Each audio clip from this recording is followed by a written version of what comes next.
The trick involved here is going to be a double angle formula. So I guess I should also write what theta's got to be between here. So we'll quick say that's between 0 and 2 pi. Now what I'm going to do is I'm going to multiply both sides here by 2.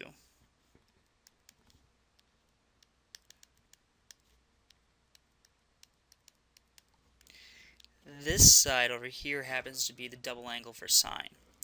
So if you remember, the sine of 2 theta, well, that's equal to the sine of theta plus theta, which is equal to the sine of theta times the cosine theta plus the cosine theta times the sine theta. So that is 2 sine theta cosine theta. So this and this, these are equal. So I'm going to insert this into here. So what that does is it gets me away from a sine and a cosine to just one or the other. So I have just sine now. So this is going to be the sine of 2 theta is equal to -1. Now I'm going to go back to what I was doing before. So I'm going to say, okay, let's let this guy be alpha. So when is the sine, what angle values for alpha give me a sine value of -1? So the substitution that's being made here is I'm letting alpha equal to theta, which in other words is saying that theta is equal to alpha over 2, which means that the interval, if we change the interval that we're working on, that means that we're going from 0, alpha is between 0 and 4 pi, since it's twice theta's value. So I want to look for angles between 0 and 4 pi that give me a sine value of -1. So we start traveling around the circle. Okay, so from 0 to, okay, now we stop here because we're at a sine value of -1 of this angle equals -1. So that angle right there is 3 pi over 2. And that certainly falls in here. So 3 pi over 2.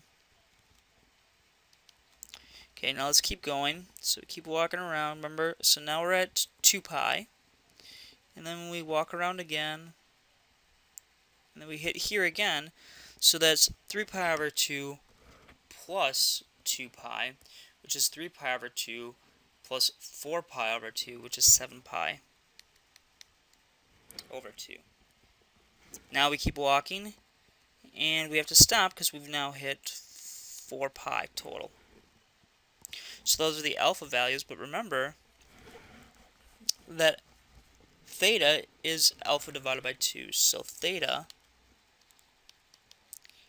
has to be those values divided by 2. So 3 pi over 4 and 7 pi over 4. Now let's go ahead and check our calculator. We will verify that this is the correct solution.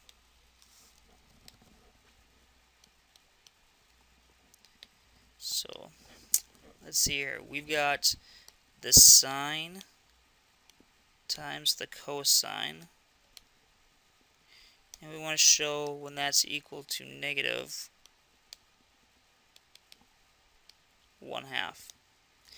So our window is from 0 to 2 pi. I'm going to increase by every pi over 4 because that'll make it easy to count. And I'm going to go between, let's say, -1 and +1. So there's my sine times cosine. There's my 1/2. I hit down here and here. So 1 pi over 4, 2 pi over 4, 3 pi over 4, which is a solution that I had. 4 pi over 4, 5 pi over 4, 6 pi over 4, 7 pi over 4 is also the other solution that I had. So my answer is correct.